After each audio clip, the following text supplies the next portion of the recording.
Mestre, eu preciso de um milagre. Transforma minha vida, meu estado.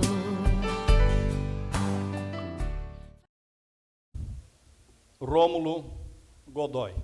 Eu vou ler aqui um pequeno resumo do currículo dele.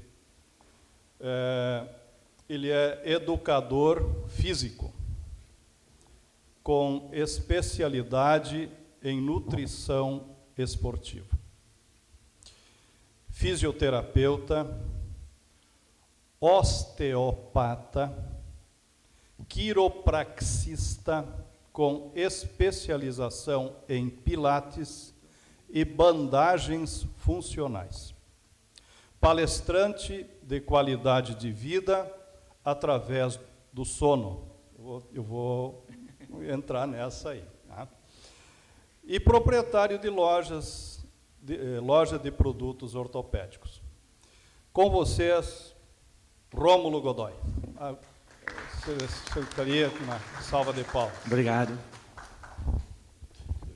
Muito obrigado. Boa noite.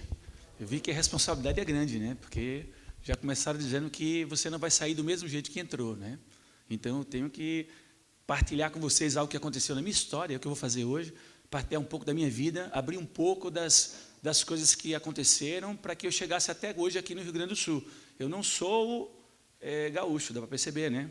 Eu tenho um sotaque nordestino, né? Então, eu vim lá de Recife para cá, estou morando aqui há 8 anos,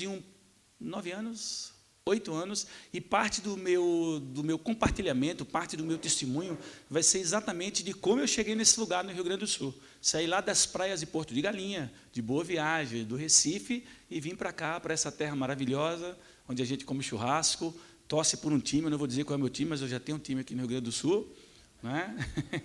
Então, torce por um time, aqui no Sul tem que torcer por um time, né?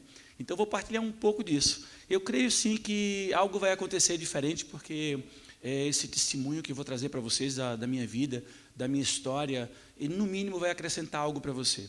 E, com certeza, as palavras que foram proferidas aqui no início, você não vai sair do mesmo jeito. Eu tenho certeza que você entrou de uma forma e você vai sair de outra forma. Muitas coisas vão acontecer no decorrer dessas palavras que eu vou estar falando aqui nesse lugar. Eu queria começar dizendo que eu sou um homem muito abençoado, para que as gaúchas não fiquem tristes, né? Eu casei com a nordestina mais bonita do Brasil, minha esposa. Por favor, pode ficar de pé. Aprecie com moderação, por favor. Ela, né?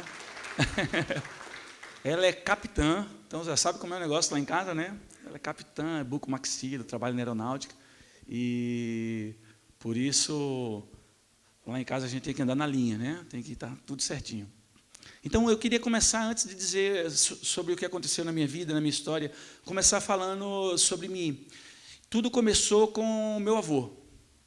Meu avô veio de um interior, meu avô veio de uma cidade chamada Exu. Essa cidade não existe mais, a represa passou por cima dela, hoje não existe mais essa cidade, e meu avô veio de lá, do interior, criava gado, andava de cavalo, não teve oportunidade de estudar, e meu avô veio para cá, foi para Recife, para Pernambuco, e logo ali, com uma oficinazinha pequena, uma relojoaria, ele sustentou e criou 8 filhos, né? Entre eles a minha mãe, que se formou em odontologia, dentista também.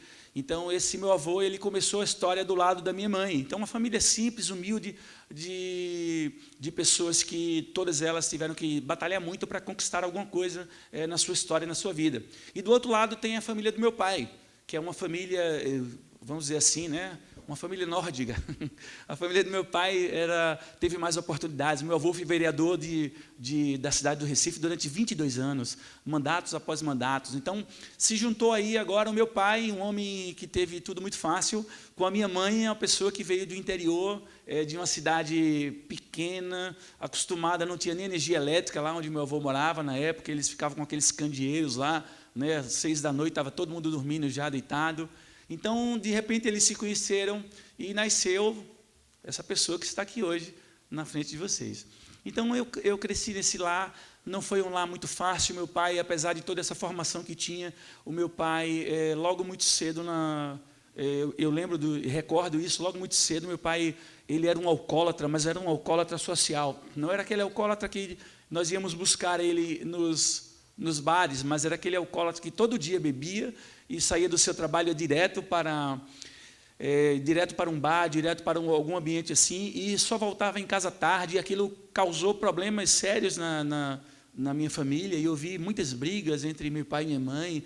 Eu pequeno, eu lembro que eu ficava escondido embaixo da mesa e via aquelas situações, aqueles gritos. Nunca vi, meu pai nunca levantou a mão para minha mãe, mas eu via muitas brigas sérias que tinham ali, e eu, como criança, criei nesse lar de muita instabilidade, de muita, apesar de uma situação financeira média, mas de muita dificuldade emocional. Foi assim que eu fui criado, foi assim que eu cresci, e quando eu completei 17 anos de idade, então eu conheci uma garota e eu me apaixonei. Foi amor à primeira vista. Então eu fiquei apaixonado por aquela garota, e aquela paixão foi assim mas ela era muito nova, tinha 13 anos, mas não importava, eu queria namorar com ela. Eu fui lá e falei com ela, falei com os pais dela, e nós começamos um namoro.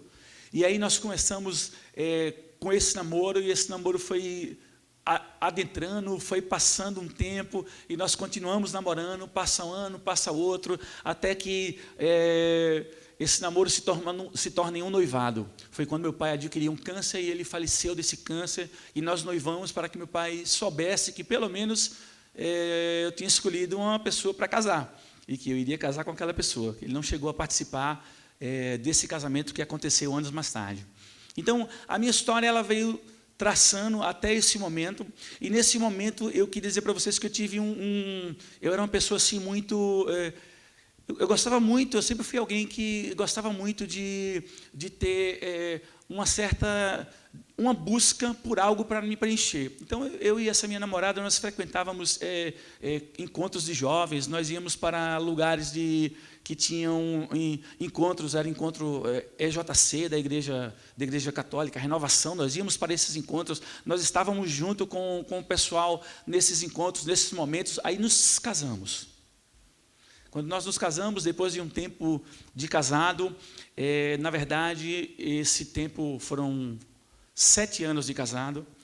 No 7º ano, eu que vim de uma formação, de uma vida de um pai que era muito bruto, agressivo, era alguém que não tratava a minha mãe como devia, até porque não a honrava. Eu me lembro de natais que meu pai nós estávamos esperando meu pai chegar para ir para a festa de Natal na família, e ele não chegava. E nós ficávamos lá, criancinha e meu irmão, nós prontinhos, naquela época tudo roupas iguais, todos os 2 irmãos de roupas iguais, esperando para ir para o Natal, e minha mãe também arrumada, dava 8 da noite, meu pai chegava alcoolizado, e aí tinha uma briga, ninguém saía de casa, perdíamos o Natal, ninguém ia para nenhum lugar, e era isso que eu sabia de ser marido, era isso que eu conhecia de ser um dono de casa, era assim que eu sabia, foi essa formação que eu tive. Eu não culpo meu pai, que ele também teve uma formação igual, meu avô também era assim, mas essa foi a formação que eu aprendi, era isso que eu entendia por casamento, era isso que eu entendia de tratar uma esposa, de tratar uma mulher. Então, eu tenho que confessar, eu não sabia como tratar uma esposa. E eu era bruto também, eu era ignorante, eu era um homem que não sabia dar o valor à esposa que deveria dar, eu não sabia honrá-la como deveria honrar, eu não sabia tratá-la como devia tratar, eu não sabia como lidar, não sabia ser romântico. Eu era realmente um brutamontes, era um cavalo, Era alguém que não sabia tratar a minha esposa. E no decorrer dos anos aí vem uma história, porque essa menina, essa mulher com que eu casei, ela vem de uma família em que os pais têm apesar de serem, eles são professores, os pais dela, o pai professor universitário, a mãe também. Então, eles tinham uma vida simples, mas eles eram muito ajustados como família. Então, na verdade, eu tive uma ideia maior de família quando eu conheci a família da minha esposa. E ali eu tive uma ideia melhor de família. Então, ela veio de um lar em que o pai dela era totalmente diferente do meu pai. E também totalmente diferente de mim. E, claro, não demorou muito para ela não aguentar essa situação. E com os 7 anos de casado, nós estávamos 7 anos de casado, um belo dia de domingo, à noite, ali o meu chão caiu. Porque eu chego em casa à noite, e quando eu cheguei em casa naquele dia, nós tivemos uma briga que estava sendo muito recorrente, muito comum nos últimos dias, nós estávamos brigando constantemente, e nesse dia que nós tivemos essa briga, ela disse, olha, não dá mais, eu não aguento mais. E é engraçado, porque eu costumo dizer que o homem ele só percebe que o negócio está ruim quando acontece isso. Para ele está sempre bom. Está tudo horrível, mas ele está achando que está ótimo. E nesse dia ela disse, não dá mais, eu não aguento mais, eu não quero mais de jeito nenhum. Eu não tenho mais nenhuma condição de nós continuarmos nessa relação, nesse casamento. Eu quero que você procure sua vida, procure o que você tem para fazer, que eu vou procurar, vou levar a minha vida. E nós tínhamos nesse momento a coisa mais preciosa da nossa vida, que era uma filha, não é? A Camila, não é? Coisa mais linda do mundo, não é porque é minha filha, mas é muito linda. E nós tínhamos Camila com 1 ano de idade, um bebê. Mas naquela hora o lar foi desfeito. Naquele momento eu lembro que eu entrei no carro, peguei um ventilador, umas mudinhas de roupa assim, umas coisas tal, um violão que eu sempre gostei de tocar, peguei um violão, botei no carro, saí, né, claro, e o homem orgulhoso, porque para a mulher, quando isso acontece, ela se sente desprezada, ela se sente deixada, aquilo é uma flecha de rejeição do seu coração. Mas para o homem não, é uma flecha de fracasso. O homem se sente destruído, porque ele diz, eu não consegui. Olha, eu saí de casa para construir, para edificar uma casa, um lar, uma família, e eu falhei. Então eu saí destruído, acabado, e dizendo assim, não consegui, eu falhei, para a casa da minha mãe eu não volto para lá. Então, nesse momento eu saí, fui a um pensionato, um local para ficar naqueles dias, e fui para aquele ambiente, achando que aquela situação era uma situação que facilmente ia se remediar, que logo mais, no outro dia, eu iria receber uma ligação dela dizendo, olha, desculpa, eu estava nervosa, volta, vamos. Mas não, isso não aconteceu. E foi pior, porque aquela flecha, não somente do fracasso, mas a flecha também da rejeição veio sobre o meu coração. E eu disse, pronto, agora... E o meu chão caiu, o meu mundo caiu. Esse foi o primeiro momento de queda total que eu senti. Só quem já passou por momentos como esse sabe exatamente a dor, o trauma, a rejeição, o sofrimento que é uma separação, o sofrimento que é um momento como esse para ambos os lados, independente, sempre as partes são sofridas, os filhos sofrem com isso, e eu exatamente estava nessa situação, nesse momento, talvez porque precisasse aprender mais mesmo, talvez estivesse num momento de sofrimento maior, ou de luta maior, ou de peleja maior. E ali estava eu naquele quarto, e eu saía, voltava. E esse foi o primeiro momento, foi um momento que eu sofri muito. Eu fiquei muito mal, eu não conseguia ir para os ambientes, eu não conseguia estar nas festas da família, eu não conseguia, eu não tinha um bom sono, eu não tinha um bom... Sabe aquela fase, não come e não dorme? Eu estava naquela fase, não come e não dorme. E ficou muito difícil essa fase durou um bom tempo, essa fase foi um pouco longa na minha história, foi um pouco demorada de acontecer, mas logo depois acontece o que acontece com muita gente.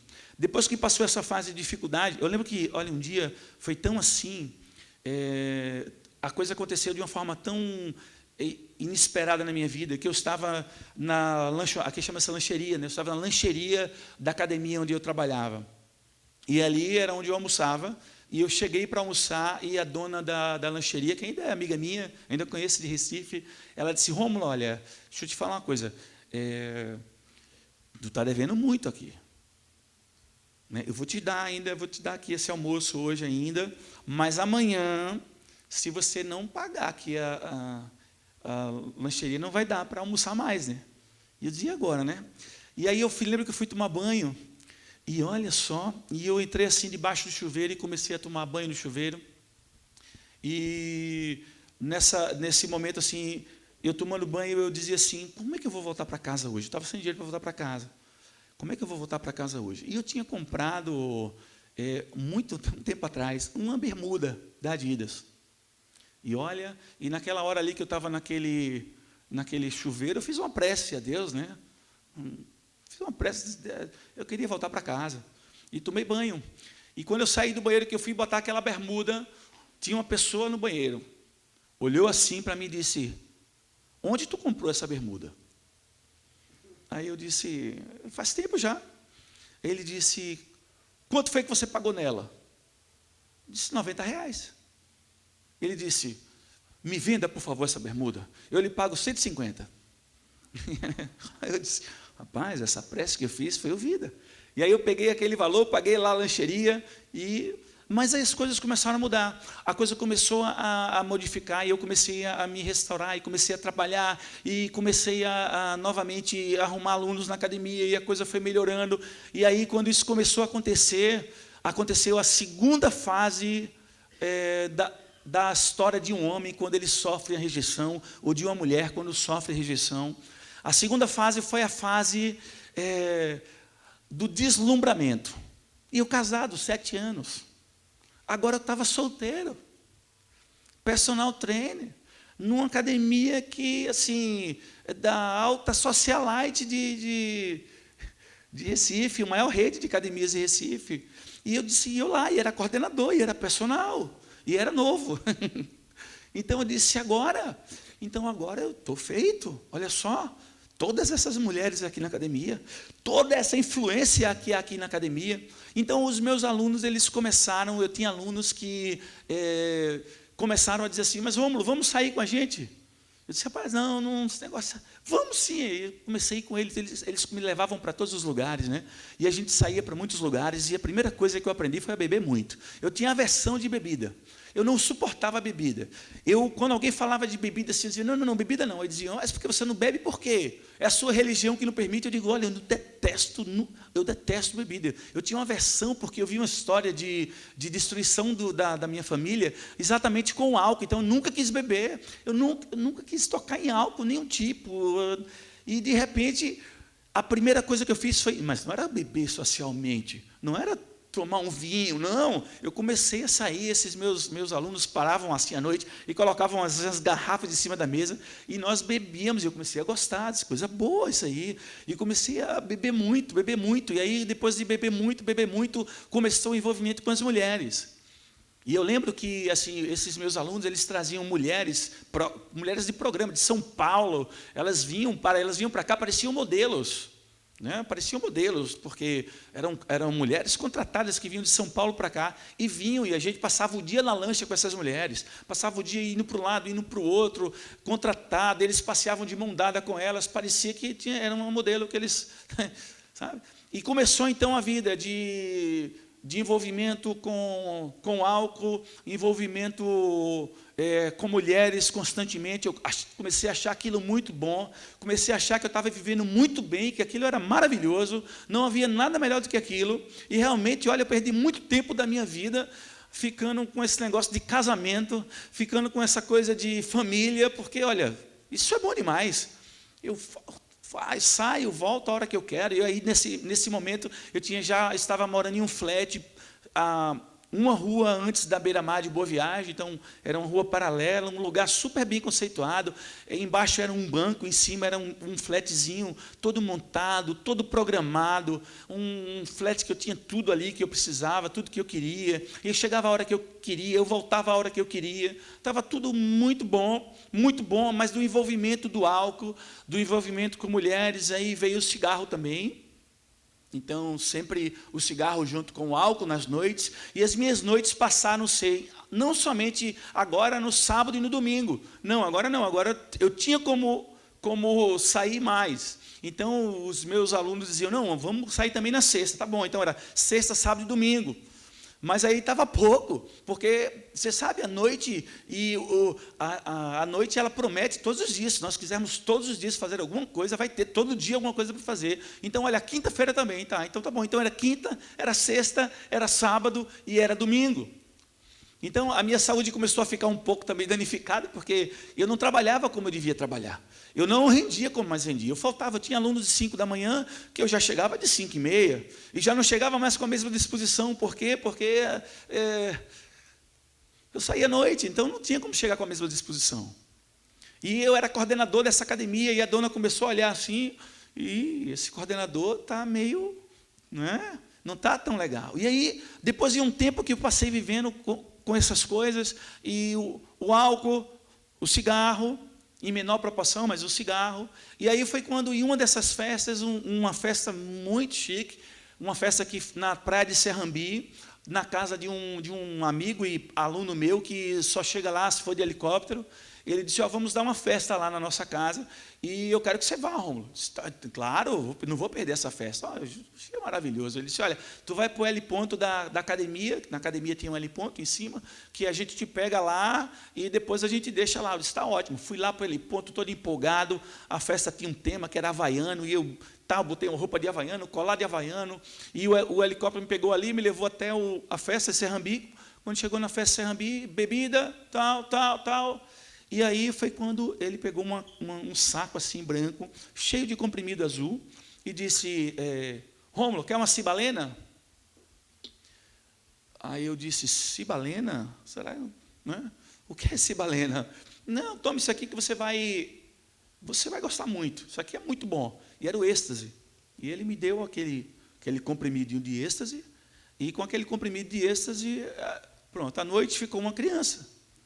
O coração começa a dar um ataque cardíaco, né? A frequência aumenta, o metabolismo aumenta, a pessoa fica no estado de euforia, como o nome diz, de êxtase, né?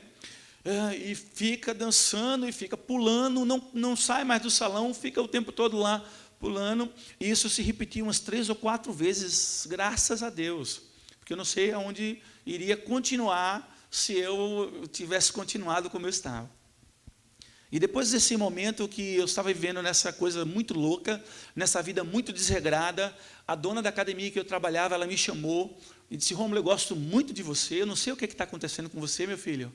Você era um menino, eu era mais novo, você era um menino tão bom, trabalhava tão bem aqui, o que está acontecendo com sua vida? O que está acontecendo com você? Olha, eu gosto muito de você, mas eu vou ter que tirar você. Quem está assumindo hoje o seu cargo de coordenador da academia é o meu personal, ele está entrando aqui, e eu queria que você, a partir de hoje, não precisa mais vir. E, então, toda aquela alegria, toda aquela euforia que eu estava vivendo começou a desabar. Então, eu perdi o emprego por causa de uma vida desregrada. E eu fiquei triste, mas continuei nessa vida, continuei nessa loucura, continuei desse jeito que eu estava. E aí, um dia, um desses meus alunos, que eu saía com ele sempre, um médico, eu não vou citar o nome dele, mas é um médico lá do Recife, ele sempre estava comigo nas festas, nos ambientes, nas farras, e ele disse assim, vamos hoje passar o dia na lancha. E nós passamos o dia todo naquela lancha, o dia todo lá na praia não esqueci o nome da praia agora, ali perto de Itamaracá, como chama você? Passei o dia todo na praia, lá perto de Itamaracá, e quando foi à noite, nós voltamos, e quando nós voltamos para casa, eu fui dormir, eram 8 da noite, eu fui dormir, deu 10 da noite, eu acordei. 10 da noite eu acordei e liguei para ele. Amigo, vamos sair? E ele disse, rapaz, o que é que está acontecendo com você? Você está insaciável. Nós acabamos de passar o dia todo no barco, eu estou aqui muito cansado. Eu digo, não, rapaz, vamos lá à noite, é uma criança, vamos se encontrar no bar do conselheiro, vamos encher a cara lá. E nós nos encontramos lá, ele estava cansado também, mas chegamos lá, nós bebemos naquela noite também, naquele lugar. Quando deu 2 horas da manhã, eu olhei para ele e disse, amigo, vamos agora, sabe aonde? Ele, vamos agora lá em Olinda, que está tendo uma festa rave no centro de convenções.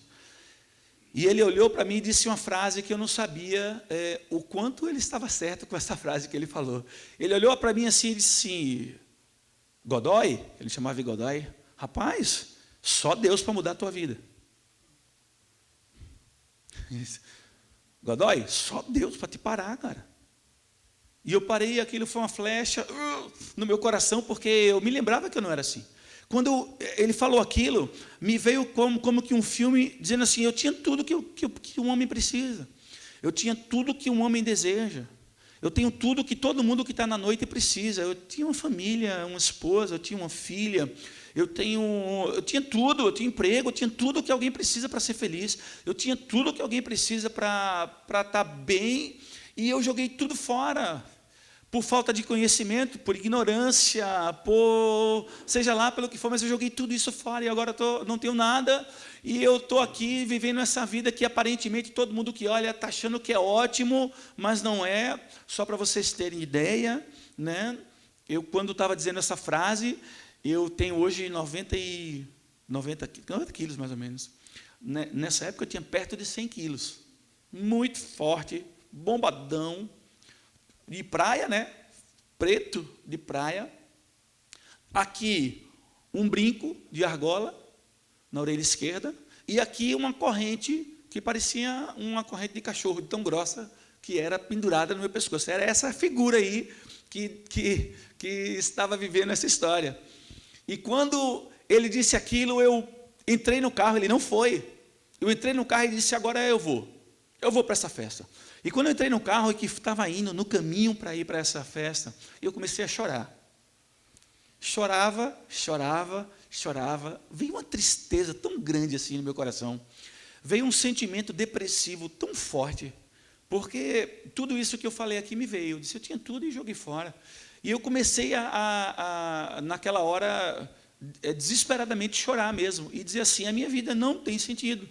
A minha vida não faz sentido, todo mundo me vê aí, acha que eu estou feliz, que eu estou alegre, mas ninguém sabe o que é que eu passo quando eu vou dormir. Ninguém sabe como é minha noite quando eu boto a cabeça no travesseiro. Ninguém conhece. E tem muita gente por aí que está assim, está rindo muito, está alegre. Nós olhamos, eu queria ter a vida daquela pessoa, mas nós não sabemos como ela está realmente na hora que ela põe a cabeça no seu travesseiro para dormir. E assim estava a minha vida, totalmente destruída. E quando eu estava no carro, eu comecei a chorar, e confesso, eu nunca tive sentimento, nem tenho essa tendência a nada suicida, nem depressivo, mas o que me vinha assim no coração na hora, assim, minha vida não vale nada, minha vida não tem sentido, não há alegria nisso, eu não quero mais viver. E aí eu dei um grito no carro, e eu disse assim no carro, Deus, se você existe, mude minha vida, porque eu não aguento mais. E eu gritei, Deus, se você existe, mude minha vida, porque eu não aguento mais. E aí, quando eu gritei isso, confesso que eu senti no carro uma paz imensa.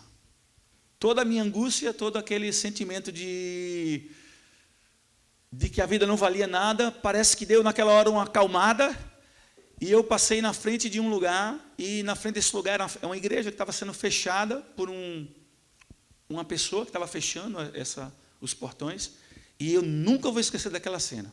Era um negro, bonito, né? E ele estava assim, fechando a igreja, mas ele estava com roupas muito simples. Nessa época, eu estava ainda por cima, né? Estava com um carro zero do ano ainda, estava bem, e ele estava fechando assim a porta da igreja, a camisa era laranja, mas já estava branca de tão desbotada. Sabe aquele tipo de irmão que fica com uma Bíblia embaixo do braço? Era esse. E ele estava fechando, e um riso assim, ó, que pegou de ponta a ponta da orelha, e parece que quando eu olhei para ele, a informação que ele me deu, o sentimento que eu tive quando eu olhei aquela pessoa saindo ali e fechando aquele portão, e andando para uma parada de ônibus. Ele não estava com carro, não tinha chave de carro, ele estava fechando e saindo, eram as 3 horas da manhã.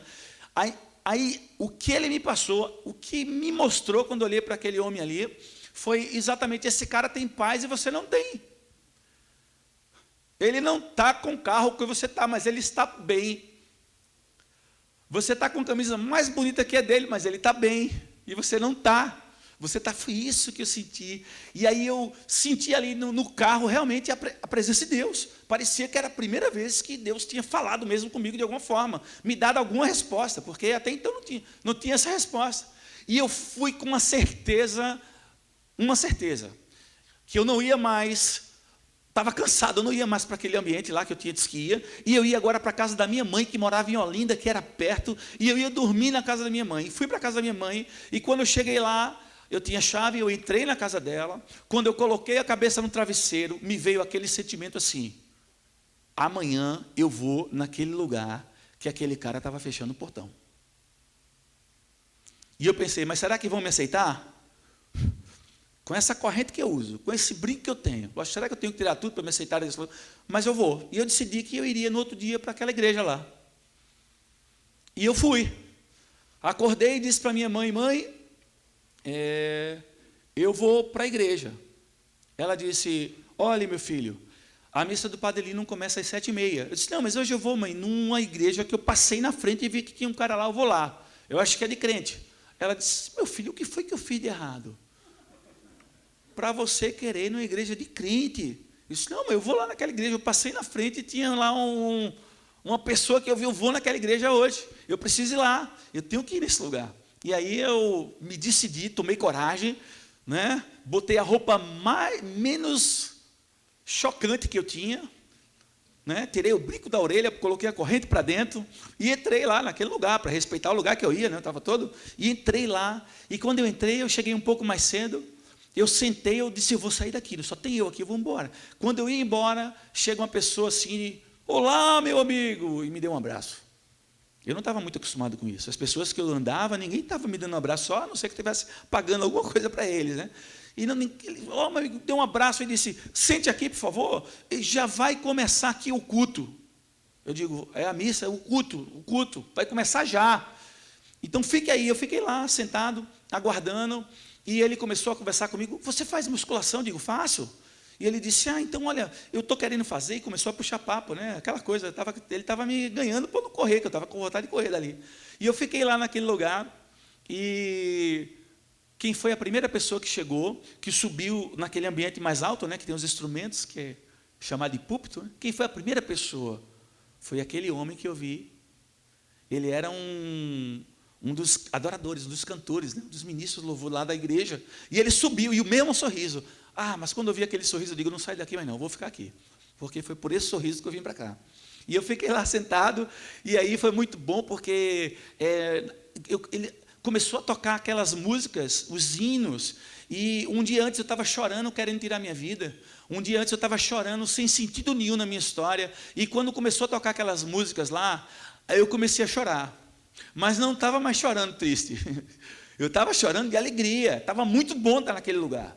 Estava muito bom estar naquele ambiente. Eu não estava bebendo, eu não estava tomando êxtase, eu não estava com mulher, mas eu estava sentindo algo que eu não tinha sentido então, que eu não tinha sentido antes. Estava bom, eu chorava muito. E eu me lembro que tinha uma senhorinha que botou a mão no meu ombro e disse, ela bem pequenininha, eu era bem grandão assim, ela botando a mão, calma, meu filho, calma. Mas ela não sabia que eu estava chorando ali, eu estava chorando de alegria. Estava muito bom estar naquele lugar. Era muito bom estar naquele ambiente, eu nunca tinha sentido aquilo assim tão forte, aquela coisa tão no meu coração, uma experiência pessoal que não é intransferível, não se explica com palavras, não tem como você conhecer a não ser experimentando, é uma experiência, e aquela experiência era muito boa para mim, aquilo era muito bom para mim. E sobe lá o pastor, né, como sempre, o pastor na igreja, o pastor sobe lá e começou a pregar a palavra, e aí teve uma hora que ele parou e disse assim, olha, e pessoas que disseram ontem que Deus muda a minha vida, hoje vai acontecer isso na vida delas. Eu digo, não pode. Como é que esse cara sabe que eu disse isso? Só eu que estava no carro, não tinha mais ninguém no carro, e eu sabia que aquilo era para mim. E eu disse, isso foi para mim. Isso foi para mim. E naquela hora ali, como é bem comum nas igrejas evangélicas, né, para quem já foi, quem participa, aqui tem muita gente que é evangélico, no final daquele culto, o pastor disse assim, se você quer receber algo diferente no seu coração, algo que é intransferível, algo que só Deus pode dar a você, eu queria que você viesse aqui à frente. E eu fui correndo lá para frente, chorando, aquele homem grande, de brinco, de corrente, foi lá para frente. E eu fui chorando lá, e eu estava lá de cabeça baixa, e ele começou, fez uma oração comigo, e eu orei lá junto com ele. E eu lembro que eu saí daquele lugar muito leve e ganhei naquele dia uma bíbliazinha assim, pequenininha. E eu fui para a faculdade, eu estava já fazendo fisioterapia nesse período, eu estava fazendo fisioterapia e educação física, então a educação física já é formado, e comecei a estudar fisioterapia. E eu me lembro que eu cheguei na sala da faculdade, e com essa bíbliazinha, contei essa experiência para uma moça que era crente lá da sala, Eliane mora hoje em Portugal. E ela me deu uma Bíblia de presente. Uma grande assim. E eu me agarrei com aquilo. Gente, vocês não têm ideia. Eu peguei aquilo ali e eu comi aquilo ali. Eu passava o dia e a noite com aquilo.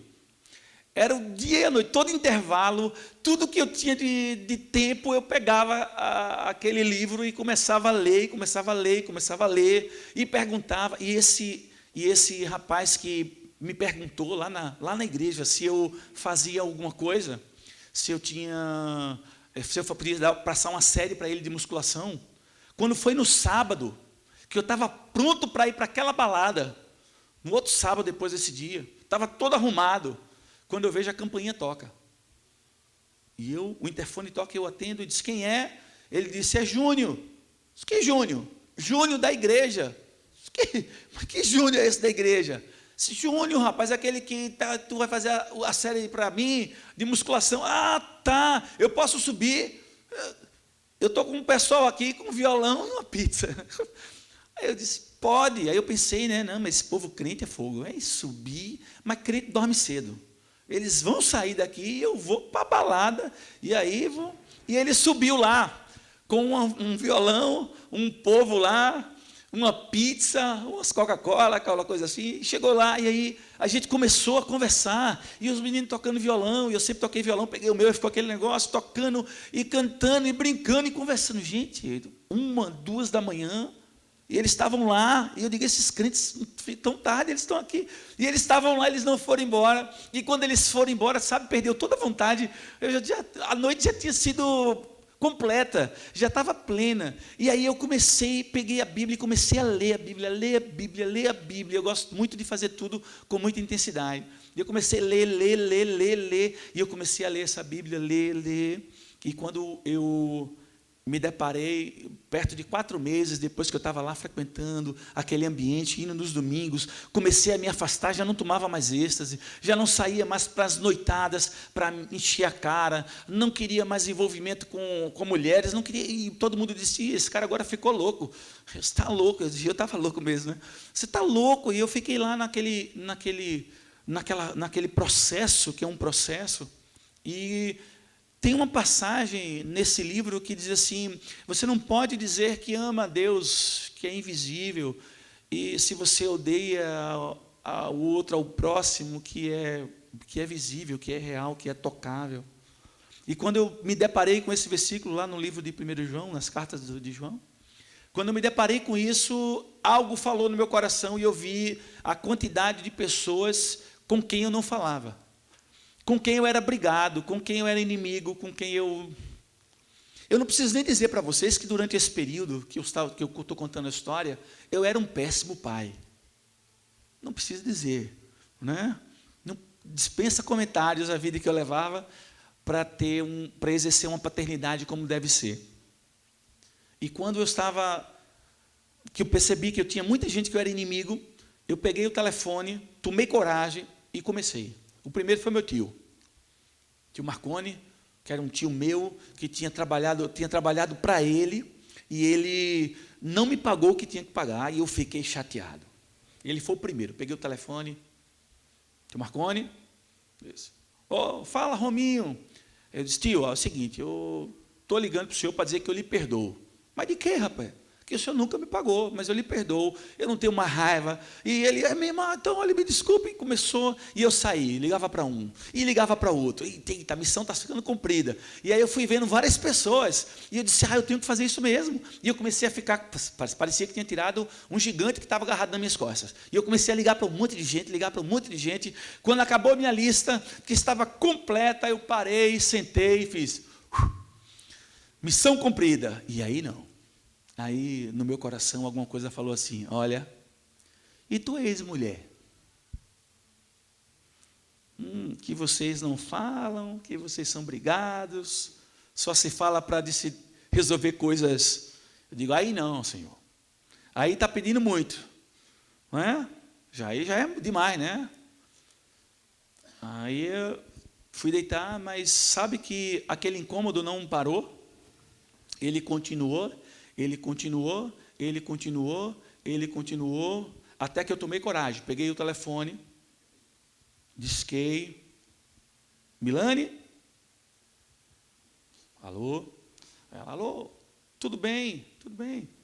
Eu disse, olha, como é que está a Camila? E aquele papo, né, que meio sem papo, porque não tinha muito contato. Como é que está a Camila? Está bem, está, escola, está ótimo, tal. Eu estou te ligando porque aconteceu uma coisa aqui na minha vida muito boa. Eu estou apaixonado, eu mudei de vida. Como assim? Se eu mudei de vida, eu entreguei minha vida para Jesus. Aí quando eu disse isso para ela, do outro lado da linha, aleluia, glória a Deus. Eu digo isso, eu conheço esses gritos de crente. Eu vejo lá a turma gritando assim. E aí ela disse, isso mesmo, faz 1 ano e meio que eu estou orando pela sua vida. Porque eu também tive esse encontro. Eu também precisava de um encontro como esse e tive. E quando eu tive esse encontro, que eu olhei para a sua vida, e que eu olhei o caminho que você ia tomar, porque eu não quero nada com você não, viu? Saiba disso. Mas quando eu sabia o caminho que você ia tomar, como ia acabar a sua história e sua vida, e você é o pai da nossa filha, eu decidi orar por você. E estou muito feliz disso ter acontecido. Que bom, você sabe, isso foi muito bom, porque como nós éramos arquirrivais, né, ali me deu uma possibilidade de ver minha filha, de poder ir mais lá na casa da minha filha. E eu lembro que nesse momento, parece brincadeira, mas depois que eu tive aquele encontro lá, naquele dia na igreja, começaram a piorar na minha vida. Eu perdi tudo que eu tinha. Todos os meus alunos me deixaram, inclusive aqueles que pagavam as coisas para mim, eles me deixaram mesmo. E teve um que disse, vou te deixar, porque tu tá um chato. Tu não sai mais, cara, não dá nem para conversar mais contigo os assuntos que a gente conversava, velho. Vou te deixar. Então perdi os alunos todos, fiquei quase sem nada. E saí perdendo, tive que vender o carro, vendi o carro, comprei uma bicicleta, saía direto da academia para a faculdade de bicicleta, né? Era aquela coisa de economizando uma refeição para melhorar na outra. E aí a faculdade de fisioterapia estava no finalzinho, ela me exigia muito tempo, os que não me deixaram eu tive que deixar. E eu estava sem entender, que negócio é esse? O cara entra para a igreja e agora perde tudo que tem. E estava assim... Mas Deus sabe por que faz todas as coisas, né? E foi nesse momento que quando eu comecei a ir na casa da minha ex-esposa para botar minha filha para dormir, quando eu saía da faculdade, às vezes de 9 da noite, 10 da noite, e que eu ia botar minha filha para dormir, e ela ficava me esperando chegar. E aí as notas da minha filha começaram a mudar. O comportamento dela na escola começou a mudar, porque eu estava agora presente, indo vê-la, E quando eu acabava de botar minha filha para dormir, que eu saía, que ia ir embora, estava com muita fome, né?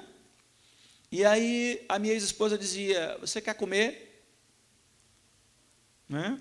Aí eu dizia, não precisa. Uma moça boa.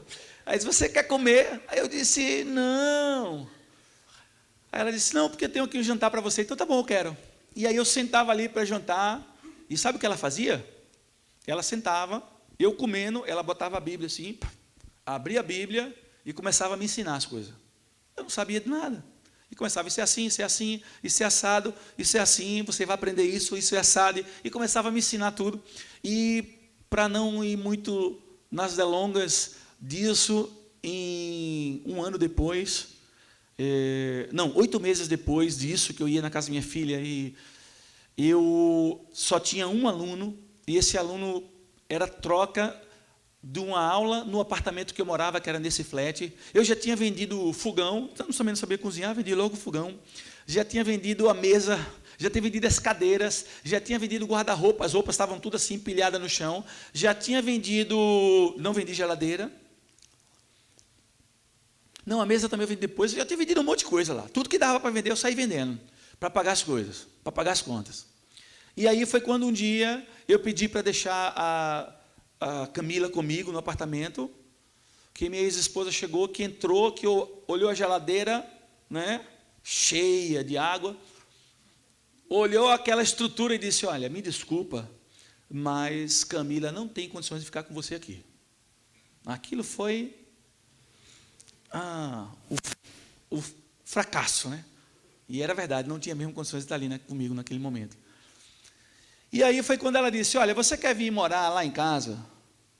Mas não quero nada com você. Se você quiser vir morar lá em casa, você fica no sofá da sala, dormindo lá. E fica por enquanto até se organizar, depois você parte para a sua vida. Aí eu: não precisa, eu vou dar um jeito. Ela sai, quando ela sai, o telefone toca, meu aluno, dono do apartamento: Rômulo, olha só, eu não vou poder mais fazer aula contigo, cara, e vou precisar do apartamento. Eu ligo: eu aceito a proposta. E aí eu fui para aquele sofazinho, passei 8 meses dormindo naquele sofazinho ali, no cantinho, mas eita, sofá abençoado, era bom demais. Era bom demais porque o ambiente era bom, o lugar era ótimo, a casa era boa, a comida era maravilhosa, né? Minha filha estava lá, era tudo muito bom. E aí eu comecei, porque eu tinha raiva da minha ex-esposa, eu comecei a me apaixonar novamente por ela. Né? Que não é muito difícil se apaixonar por ela. O difícil era se apaixonar por mim. Eu comecei a me apaixonar por ela. E eu dizia assim: será que ela está sentindo alguma coisa?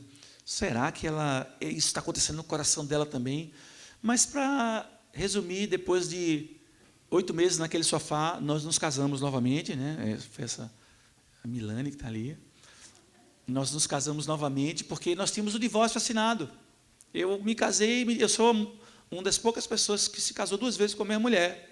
E ainda me divorciei com ela. Tenho um divórcio com ela e 2 casamentos com ela, né? Então, 5 anos separados. Esse processo que eu contei foram 5 anos. E aí nós voltamos, e é uma luta. Eu costumo dizer assim, deve ter aqui alguns edificadores, né? Eu costumo dizer que construir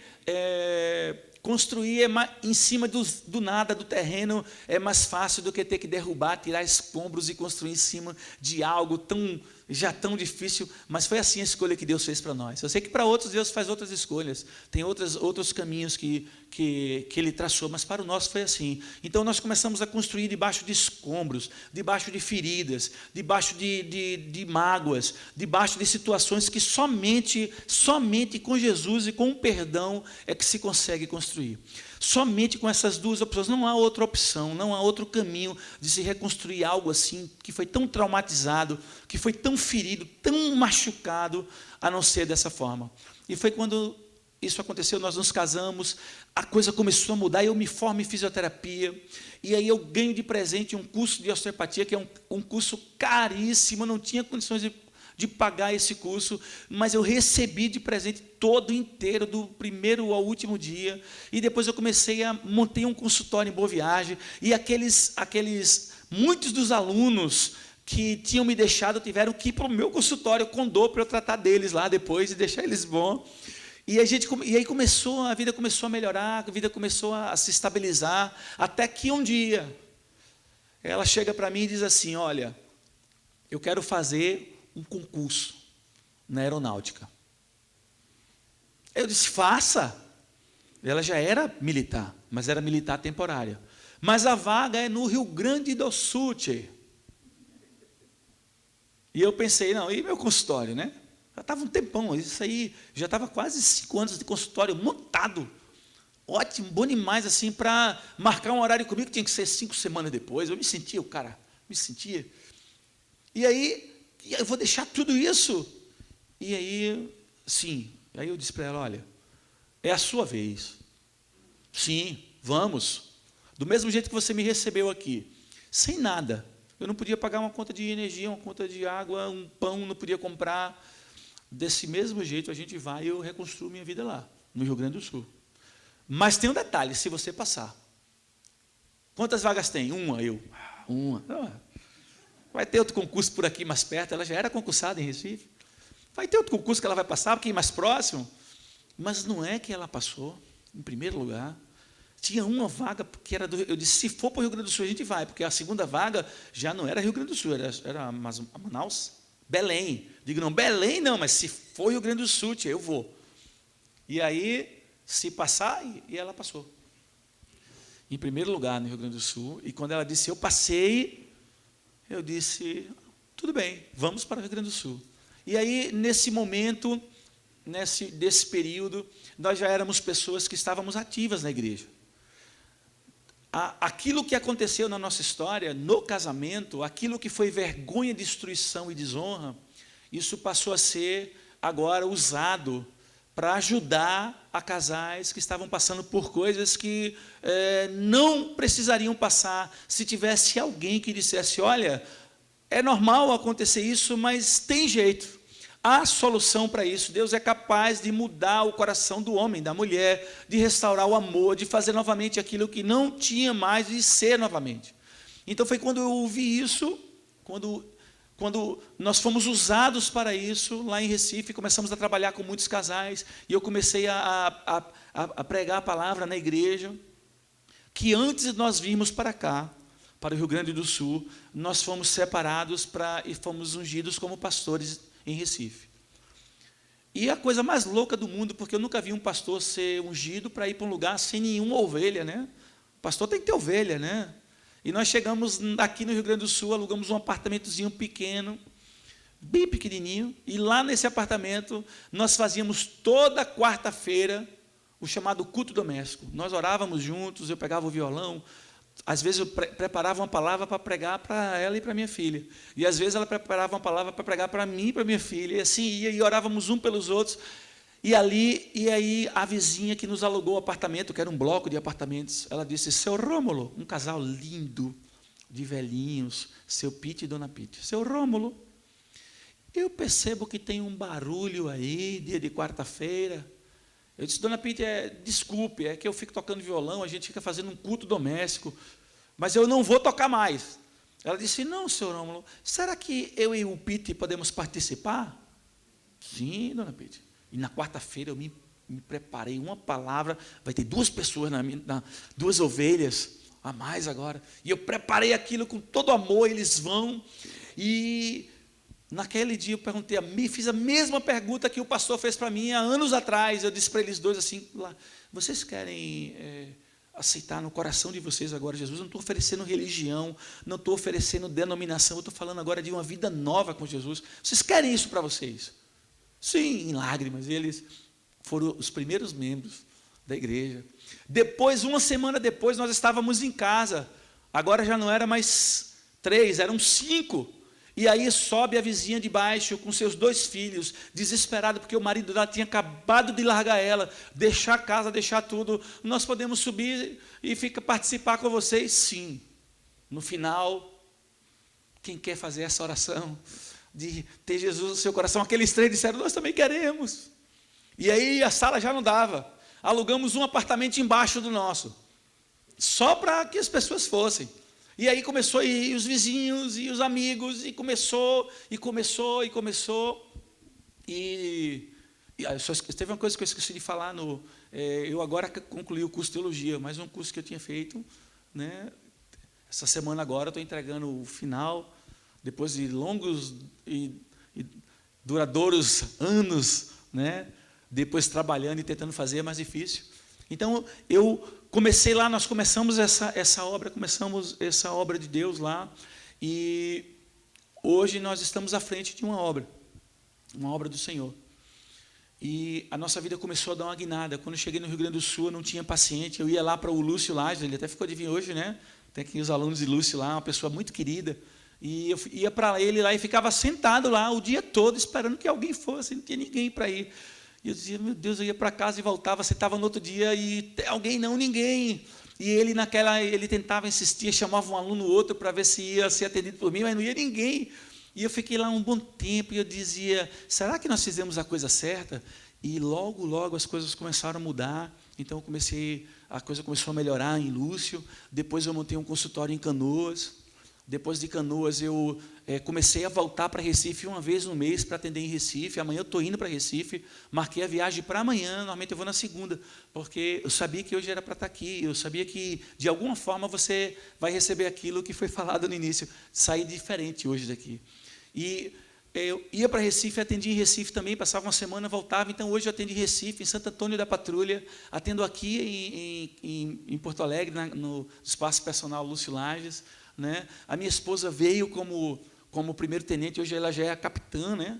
Capitã da aeronáutica. Ela também trabalha com a parte de estética, com bucomaxilofacial. Ela trabalha com essa estética buco-oral, que faz essa parte do botox, preenchimento. E Deus começou a honrar a nossa vida. Nossa vida foi mudando. Depois, há 2 anos atrás, 1 ano e meio atrás, mais ou menos, surgiu uma oportunidade de um produto que alinha a coluna enquanto você dorme, um colchão que tem uma tecnologia diferente, diferenciada. E eu entrei como representante e a coisa foi melhorando, e hoje tem uma loja lá em Novo Hamburgo. Então eu comecei a ver que a vida, quando nós fazemos a opção certa, quando nós decidimos andar com Jesus ao nosso lado, por mais que ela tenha as lutas, por mais que tenha as dificuldades, vale a pena. O que eu falo hoje não é de algo que eu li, ou de alguma coisa que eu ouvi, mas eu falo de uma experiência que eu tive. É uma experiência que foi minha, é intransferível, não tem como você ter ela, mas tem como você ter dimensão do que se foi falado aqui nessa noite, do que se tem falado sobre a pessoa de Jesus. Não de religião, não de denominação A ou denominação B, ou religião A ou religião B, ou de doutrina, mas quando se fala de Jesus, aquele que morreu na cruz para nos salvar, que entregou a sua vida por nós, um sacrifício único e perfeito. Quando nós entendemos, nos apropriamos disso na nossa vida, a nossa vida faz diferença.